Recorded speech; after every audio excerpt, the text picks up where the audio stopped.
Good evening, ladies and gentlemen. My name is Rory T, and I have decided to make a full-on podcast about sobriety. It is called the Sober Orange Couch. I'll explain that much further down the line tonight. And ultimately, my goal here is to help people talk through recovery, uh, talk about what it's like to be, as I like to say, retired from drinking, um, and to ultimately get people to feel good about getting help because it's not scary. And there's this notion that it can be frowned upon when um, alcoholics like myself try and get help. And there's different types of recovery. I've done full on residential. I've done partial hospitalization. I've done intensive outpatient. Of course, there's what everybody knows about with AA. There's other different types of recovery options that I'm not familiar with, but the ones I did just explain are quite intense and what I'm very familiar with. I started this sobriety journey 12 years ago, and ultimately, I didn't have a problem. It was everyone else around me that had a problem. I was just enjoying myself, and sure, I had some good nights, some bad nights, some good days, some bad days. And even at times at 3 a.m. when I'd wake up hungover from literally a couple hours before, and I would drink 4, 5, 6 beers to get my day going, but to also, get rid of that anxiety that I had. That wasn't a problem. That was just normal. Everyone else did it too. At least I put that in my mind. When I went to residential treatment last year, it was scary. The thought of being away from my family, being placed in what my mind made it seem to be a prison, because what more is it? I'm being put into a facility. I can't leave. It almost feels against my will. And here I am trying to figure out, what did I do wrong? Why am I in such a place that is going to fix my drinking? There's nothing wrong with my drinking, right? One thing you learn sobriety is that there's different types of problems.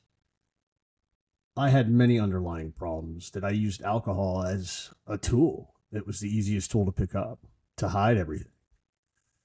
And for me, what worked was working the steps, working the 12-step book, the big book, Alcoholics Anonymous.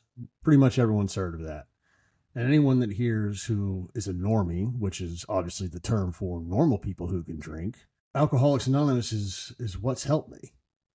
Now, please note, this is not a sponsorship for Alcohol Anonymous. I don't affiliate with Alcoholics Anonymous besides doing my meeting every night with my home group.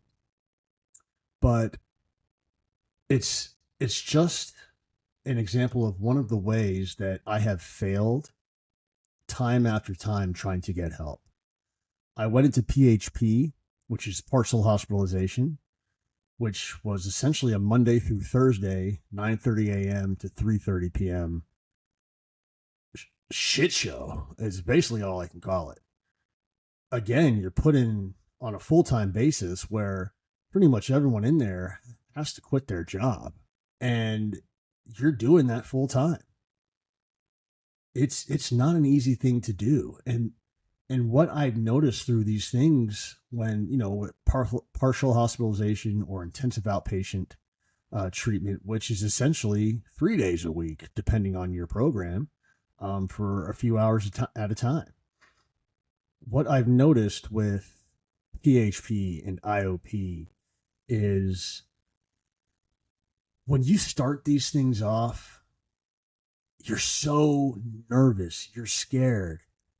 And honestly, I don't know if I've ever been to one of these programs where somebody has stayed sober because they were outgoing and chitty chatty and talking to everybody right off the start. It's very rare to see stuff like that. But the truth is, it's scary. Starting these programs, whether it's full on residential or if it's just your first AA meeting, it's scary. And there's nothing worse than going into these not knowing what the fuck is going on. What am I doing here? I'm not like these people. All those different types of things. So I kind of want to talk about really what I've noticed in these starts, because I've had many of them.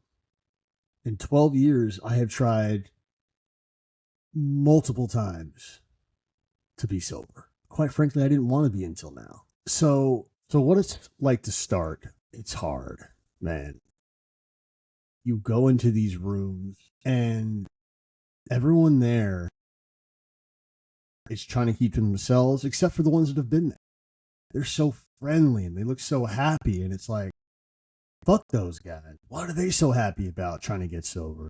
Nothing fun about being sober. There's nothing fun about being in these rooms. And sure enough, over time, you start to understand the room you're in, whether it's, again, like I've said multiple times before, whether you're in full-on residential or it's just an AA meeting or IOP. As the days go by, it gets easier to talk. You may not talk the first few days, honestly. Maybe you will. Maybe you're forced to talk by the group leader, your therapist, whoever may be leading that. And most of these programs will get you to talk. But once you start talking and you're being truthful to yourself, it gets so much easier. It truly does.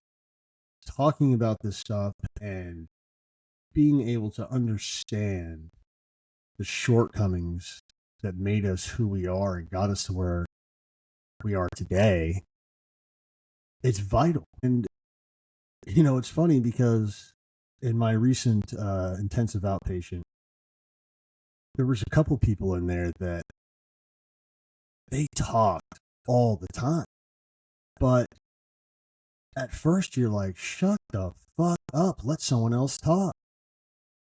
But you actually, when you listen, you connect with their stories, and then you're able to share. You're able to, you know, find the similarities with one another, even if you're completely different types of people. That's the beauty of these programs and talk. You know, when you start to talk and you start to connect and you start to work your program, whatever program it may be, you'll notice it becomes easier to start befriending others. And befriending others is interesting when it comes to recovery. You're in recovery, they're trying to get sober just like you are. They have friends or family that they're used to hanging out with on the outside. They're not used to befriending people like yourself, and it gets difficult. But one thing you do notice with befriending others in recovery is ultimately those friendships either last or they don't. And I know that's kind of cliche because that's kind of like life, regardless of recovery. But you easily become friends when it comes to residential or sober living or IOP. It's so easy to become friends in those groups because you spend so much time together in such a short amount of time, relatively speaking, that you exchange numbers. And once you start talking, hey, let's grab lunch, let's do this, it almost never happens. I have noticed in AA that once I found my home group, I was able to find a couple people that I talked to on maybe not so much on a daily basis, but a few days a week. Go golfing, stuff like that, where we can do things together, sober. And it's nice. You start to realize that there's more to life than drinking, being fucked up all the time. Because Lord knows I didn't think so. 24 years I have under my belt Started at 14, and that's all I knew. All I knew was, hey, how are we getting beer? And how many can I drink? And where are we going to drink? You know, a big part of recovery is taking on a new way of looking at sobriety. There's nothing wrong with sobriety. I always thought there was something wrong with people who said they were sober. Oh, I don't drink. What the fuck's wrong with you? What do you mean you don't drink? What is wrong with you? You don't know how to live life. When you finally start to realize that that's not living life, you're able to start viewing sobriety in a whole new multitude of ways. Now, first and foremost, my sobriety is quite simple. I didn't get it the first time, 12 years ago. I didn't get it the second time. I sure as hell didn't get it the third time. I believe it was right around the fourth time I started understanding, but then I still relapsed. And the fifth and sixth, the fifth after my relapse pushed me into the sixth, which I didn't want to drink anymore. The aggressiveness of the alcoholism in me was evident. And it just only took 12 years to get there. Going back to these views of sobriety now for me is just a clear mind. Sure, I got ups and downs from everyday life, but I don't have to drink about it. I don't have to spend my whole damn day worrying about where my next beer is going to be in the car, or what can I forget at the grocery store so that I can go back to buy more beer, drink it on the way home. Sobriety for me right now is my journey. It's nobody else's journey. I have people ask me questions every day. And sure, I get frustrated, but it's because people around me care. And people around you care. But my sobriety has to come first before everything else. Because that's one thing I never did. Sobriety, for me, is top of the totem pole. Because if it wasn't, I'm sure I would have relapsed again. But there's nothing scary about sobriety. The easiest way I can talk to people when they ask, oh, you don't drink? I'm retired. I've been at the All-Star game multiple years in a row. It was time to hang my jersey. And you know what? People hear that, and I don't get questioned after it. And there's nothing shameful about it. And if somebody wants to know more about my sobriety and what got me there, I'm an open book. I have no problem talking about it. Whereas in the past, I was embarrassed. But there's nothing to be embarrassed about recovery. And I sure hope you don't think there's anything to be embarrassed about. But if there is, I'm going to help change you.